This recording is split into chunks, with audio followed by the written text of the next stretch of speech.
सभी प्रिय विद्यार्थियों को ढेर सारा नमस्कार। My self Mukesh Kumar. जैसा कि आप ऑफिशियल नोटिफिकेशन देख पा रहे होंगे, 12th पीसीबी के वह विद्यार्थी जो यहाँ पे मेडिकल क्षेत्र में, जी हाँ बिल्कुल आपने सही सुना, मेडिकल क्षेत्र में सीधे ही सरकारी नौकरी पाना चाहते हैं तो उनके लिए एप्लीकेशन फॉर्म यहाँ पे स्टार्ट हो चुका है। पूरा अपडेट जारी कर दिया। और यहाँ पे बायोलॉजी वाले, स्पेशली बायोलॉजी वाले विद्यार्थी ध्यान दें, अगर आपको मेडिकल क्षेत्र में ही जाना है और उसी में सरकारी नौकरी करनी है, कम समय में नौकरी पाना है, तो ये फॉर्म आ चुका है।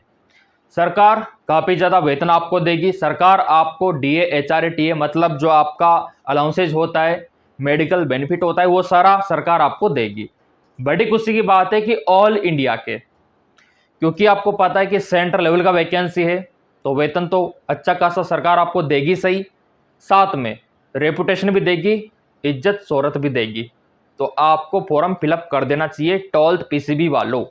बायोलॉजी अगर आपने लिया है तो इसका फ़ायदा उठाओ आप। सरकार बहुत ही ज़्यादा वैकेंसी यहाँ पे निकाल रही है। तो क्या दस्तावेज लगेगा, फॉर्म का फीस क्या है, एग्ज़ाम का पैटर्न क्या है, सिलेक्शन कैसे होगा, पूरा मैं आपको इस वीडियो में बताने वाला हूँ। तो यहाँ पे आप देखो, फिजिक्स केमिस्ट्री बायोलॉजी और इंग्लिश विषय आपके 12th में होना चाहिए, है ना। 12th में आपका ये विषय होना चाहिए जो कि होगा फिजिक्स केमिस्ट्री बायो और इंग्लिश, ठीक है। अब यहाँ पे देखो, ये पूरा विस्तृत विवरण यहाँ पे जारी कर दिया गया है। और क्या क्या दस्तावेज आपके पास में होना चाहिए, आपके पास में होना चाहिए 10वीं का मार्कशीट, 12वीं का मार्कशीट, इसके अलावा आपका जाति मूल, इसके अलावा आपका आधार कार्ड और पासपोर्ट साइज का फोटो। अगर ये दस्तावेज आपके पास है तो आप बेशक इसका फॉर्म भर सकते हो और यहाँ पे आप सीधे ही सरकारी नौकरी पा सकते हो। देखो, सभी की जो पारिवारिक स्थिति है एक जैसी नहीं रहती।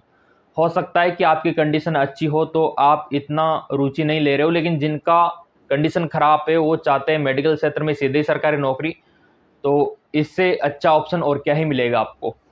अभी यहाँ पे मैं आपको दिखा देता हूँ, पूरा विस्तृत विवरण इन्होंने जारी किया है। दस्तावेज की बात मैंने यहाँ पे की, फॉर्म का फीस कितना लगेगा वो भी मैं आपको दिखाऊंगा। एग्ज़ाम का पैटर्न यहाँ पे आ चुका है और यहाँ पे आप फिजिकल फिट होना चाहिए, ये देखिए। अब यहाँ पे आप बोलेंगे सर ये कहाँ का वैकेंसी है, क्या है, तो अभी मैं आपको दिखा देता हूँ। यहाँ पे ये देखिए, ये आपका एग्ज़ाम का फीस यहाँ पे आ चुका है। इन्होंने बोल रखा है कि आपको मात्र 550 रुपया इसका फॉर्म का फीस देना है, मात्र 550 ऑल कैटेगरी के लिए। तो ये अच्छी बात है, इसके लिए 1 लाख तो बनता है, पैसा ज़्यादा नहीं है, ठीक है। इसके अलावा यहाँ पे आप देख सकते हो, आपके पास में पासपोर्ट साइज़ का फ़ोटो होना चाहिए, ठीक है।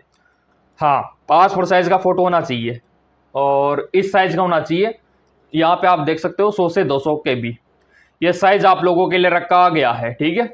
अगला यहाँ पे आप देख सकते हो फिलिंग अप एप्लीकेशन फॉर्म, उसका भी यहाँ पे इन्होंने दिया है। और पंजीकरण कैसे करना है अभी मैं आपको दिखा दूंगा। और ये इम्पोर्टेंट इंस्ट्रक्शन, ये देखिए, ये पूरा पेज यहाँ पे दिखा रखा है, पेज फर्स्ट और सेकंड। लेकिन देखो, एज कितना होना चाहिए, आपका एज मायने रखता है यहाँ पे, ना तो कम ना ज़्यादा। एक क्राइटेरिया फिक्स कर रखा है, अभी मैं आपको दिखा दूंगा। उससे पहले ये देखो, आपका सारा सिलेबस 10+2 का है, 10वीं 12वीं का है। प्रत्येक क्वेश्चन 1 नंबर का रहेगा और अगर आप गलत करते हो ना तो आपका 1/4 नेगेटिव मार्किंग रहने वाली है रॉन्ग आंसर पे। अगर आप किसी क्वेश्चन को छोड़ देते हो तो 0 नंबर मिलेगा, गलत करते हो -1/4 हो जाता है। ये इसकी खास बात है। 45 मिनट का समय यहाँ पे दिखा रखा है, ठीक है, अच्छी बात है। और इसके अलावा ऑनलाइन टेस्ट आपका होगा, ये भी क्लियर हो चुका है। सीबीटी बेस आपका एग्जाम होगा, कंप्यूटर पे आपको एग्जाम देना होगा, ये भी तय हो चुका है कि पेपर आपका इंग्लिश हिंदी में होगा। तो हिंदी मीडियम और इंग्लिश मीडियम वाले प्रिय विद्यार्थी दे सकते हैं, ठीक है। दोनों लैंग्वेजेस में आपका पेपर रहने वाला है। और कितना आपको दिया जाएगा सैलरी, वेतन कितना दिया जाएगा, यहाँ पे देखो, स्टार्टिंग में तो आपको 26,900 दिया जाएगा, उसके बाद आपका इंक्रीमेंट होगा, ये आपको पता होना चाहिए, ठीक है। तो सैलरी भी मैंने आपको बता दिया। मैंने पहले बता रखा है कि अगर आप हमारे चैनल पे आए हो ना तो हर एक जानकारी आपको डिटेल में मिलेगी। इसलिए सब्सक्राइब करके रखा करो। और जिनको तैयारी करनी है वो दिए गए नंबरों पे भी व्हाट्सअप कर सकते हैं, और एमकेएस एकेडमी एप्लीकेशन है उसको डाउनलोड करके उसका फ़ायदा उठा सकते हैं। अब यहाँ पे देखो, इंडियन एयरफोर्स का नाम आपने अवश्य सुना होगा। इंडियन एयरफोर्स में आपको सरकारी नौकरी मिलेगी, मेडिकल असिस्टेंट का पद रहेगा। किसका रहेगा? मेडिकल असिस्टेंट का पद रहेगा। और काम क्या रहेगा सर? तो काम आपका रहेगा वहां पे ट्रीटमेंट करना। बस मान लो एयरफोर्स में किसी सोल्जर को कुछ हो गया, लग गई है ना, कुछ चोट आ गई, हेल्थ इश्यू हो गया, तो आपको सही करना होगा, टैबलेट देना है ना, कुछ मेडिकेशन देना है। कुल मिलाकर आपको इलाज, डॉक्टर जैसी फीलिंग आएगी आपको, डॉक्टर जैसी सरकारी नौकरी यूँ मान सकते हो आप। एयरफोर्स में, वो भी नाम चलेगा आप लोगों का एयरफोर्स में, नेवी में, ठीक है। सॉरी, नेवी अलग होता है, एयरफोर्स अलग होता है। नेवी में तो क्या होता है, नेवी में तो पानी के अंदर जहाज रहता है। एयरफोर्स में क्या होता है, हवा में जहाज रहता है। तो अगर आप हवा में जाना चाहते हो तो एयरफोर्स, पानी में जाना चाहते हो तो नेवी।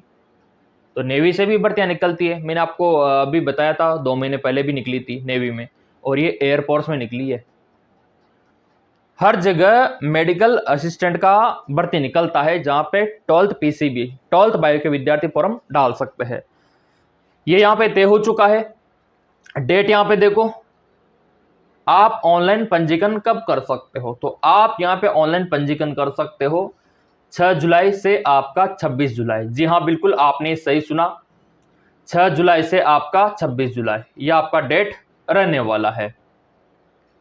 तो 6 जुलाई से आपको एप्लीकेशन फॉर्म फिलअप करना होगा। ये पूरा इसका आ चुका है। एग्जाम कब होगा? 22 से 23 सितंबर, ठीक है, 22 से 23 सितंबर 2026 ये आपका रहने वाला है। और भी चलो आपको यहाँ पे दिखा देते हैं, ये आपका एग्जामिनेशन डेट तय हो चुका है। तो आराम से आप तैयारी भी कर लोगे, इसमें कोई दोहराई वाली बात नहीं है, आराम से तैयारी करोगे, क्योंकि नया बैच भी स्टार्ट है। अगर आपको मेडिकल असिस्टेंट एयरफोर्स का तैयारी करना है तो आप दिए गए नंबरों पे भी व्हाट्सअप कर सकते हो। 12th पीसीबी वालों जागो। कंडीशन क्या है सर, वो भी दिखा दो। जरूर दिखाएंगे। कंडीशन एज का क्या है, यहाँ पे देखो, अभी आप लोग एज का क्राइटेरिया क्या रखा गया है। तो यहाँ पे एक तो बिना डिग्री डिप्लोमा वाले विद्यार्थी, मान लो कि आपके पास कोई डिग्री नहीं है, कोई डिप्लोमा नहीं है, तो भी आप फॉर्म भर सकते हो। अगर आपके पास कोई डिग्री है तो भी भर सकते हो। बिना डिग्री वाले, ये कंडीशन, ठीक है। अगर आपके पास कोई डिग्री नहीं है, बस 10वीं 12वीं का मार्कशीट है, तो आपका जो जन्म है ना 1 जुलाई 2006 से, यहाँ पे दिखा रखा है 1 जुलाई 2010। जी हाँ, बिल्कुल आप लोगों ने सही सुना, आपका 1 जुलाई 2006 से 1 जुलाई 2010। तो यह आपके लिए बहुत ही ज़्यादा इम्पोर्टेंट है और बहुत ही अच्छा खासा रहने वाला है। ये एज ना तो इससे कम ना इससे ज़्यादा, अनमेरिड होना चाहिए, ठीक है, ये भी तय हो चुका है। और इसके अलावा अगर आपने फार्मेसी कर रखा है तो ये नीचे वाला वैकेंसी है, नहीं कर रखा तो ऊपर वाला दिखा रखा है मेडिकल असिस्टेंट। अब यहाँ पे देखो, जो बॉयज है ना उनको बहुत ही ज़्यादा अलर्ट रहने की आवश्यकता है, क्योंकि फिजिकल फिट होना चाहिए। कितना होना चाहिए वो भी मैं आपको दिखाने की कोशिश यहाँ पे करता हूँ। मेडिकल असिस्टेंट हाइट आपका दिखा रखा है 152 सेंटीमीटर, दिखा रखा है ना 152। विजन आपका 6/6 का होना चाहिए आंखों का, तभी आप इसका फॉर्म डाल सकते हो। इसके अलावा यहाँ पे आप देख सकते हो बॉडी पे कोई टैटू नहीं होना चाहिए, परमानेंट वाला हटाना होगा, और अलाउ नहीं है बॉडी पे टैटू। कोई ऑपरेशन हो रखा है तो भी दिक्कत हो सकती है, अनफिट आप हो जाओगे, मेडिकल में निकाल दिए जाओगे। इसके अलावा और क्या यहाँ पे बोल रखा है, इसके अलावा यहाँ पे बोल रखा है कि आपका हेल्थ हाइट अच्छा होना चाहिए, 1.6 किलोमीटर का रनिंग होगा, आपको दौड़ना होगा, और यहाँ पे आप देख सकते हो 1 मिनट में 10 पुशअप आपको लगाना है, 1 मिनट में 10 सेटअप आपको लगाना है ना, तो वो वाली बात है। तो ये आपका ब्लड का टेस्ट होगा, सीरम का होगा, आरएफटी होगा, एलएफटी होगा, लीवर का टेस्ट होगा, है ना, ईसीजी होगा। क्योंकि देखो एयरफोर्स में आप जा रहे हो ना, तो मजबूत शरीर होना चाहिए, ऐसा नहीं कि आप डर जाओ वहाँ पे। डरने वाले विद्यार्थी अप्लाई कर ही नहीं सकते, तो वो वाली बात है। अगला ये इंस्ट्रक्शन से ऑनलाइन फॉर्म आपको इस वेबसाइट से भरना है iafrequirement.adcil.com.in। यहीं से आपको फॉर्म फिलअप करना होगा मेरे प्रिय विद्यार्थियों। तो यहाँ पे ये पूरा सिलेबस आपका 10वीं और 12वीं का जारी कर दिया गया है। वैसे मैं टेलीग्राम पे भी दे दूंगा, जिन्होंने टेलीग्राम सब्सक्राइब कर रखा है ना उनको तो मिल ही जाएगा, टेलीग्राम पे आपको पूरा PDF मिल जाएगा। अब यहाँ पे पेमेंट रिफंड का कुछ टर्म एंड कंडीशंस भी दे रखा है ना, और ये फीस वगैरह मैंने आपको दिखाई दिया। इतना बताने के बावजूद देखो ये मैंने क्लियर कर दिया कि 12th PCB वालों के लिए सुनहरा मौका है और आपका फिजिकल फिट होना भी थोड़ा बहुत ज़रूरी है। एयरपोर्ट्स में आपका सरकारी नौकरी रहेगा, मेडिकल असिस्टेंट का रहेगा, इसमें कोई दोहरा नहीं है। सरकार तनख्वाह आपको देगी, इलाज आपको करना होगा, डॉक्टर जैसी फीलिंग आपको आएगी। इतना बताने के बावजूद भी कोई डाउट है तो आप कमेंट करके पूछ सकते हो। बाकी मेडिकल का अपडेट पाने के लिए आप सब्सक्राइब कर सकते हो, और ऑनलाइन तैयारी जिनको करना है तो दिए गए नंबरों पे आप व्हाट्सअप कर सकते हो।